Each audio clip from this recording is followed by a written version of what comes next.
জানে আমাৰ এছএছপি ছাৰৰ আণ্ডাৰত অলৰেডি ডিষ্ট্ৰিক্টত আমি ড্ৰাগছ বা তেনেকুৱা টবাকো এইবিলাকৰ ওপৰত আমি একশ্যন লৈ আছোঁ।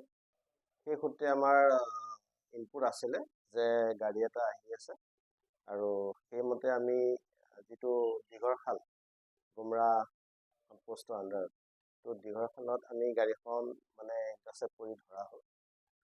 তাৰ পৰা আমি অলপ চিগাৰেট পালোঁ, বাৰ্মিজ চিগাৰেট। গাড়ীখন যিখন আমি ধৰিছোঁ তাৰ নাম্বাৰটো হ'ল ৰেজিষ্ট্ৰেশ্যন নাম্বাৰ MH46BM4236 আৰু গাড়ীখন যেতিয়া আমি চেক কৰিলোঁ, চেক কৰোঁতে আমি 250 পেকেট বাৰ্মিজ চিগাৰেট পালোঁ আৰু প্ৰত্যেক এটা পেকত আমাৰ 250 পিচকৈ মানে চিগাৰেট আছে। আৰু এই ক্ষেত্ৰত আমি দুজন মানুহ বৰ্তমান এপ্ৰিহেণ্ড কৰি থৈছোঁ, ছাজিদ আহমেদ আৰু ইদ্ৰিছ আলী। তেওঁলোকক সোধপোছ কৰি থকা হৈছে।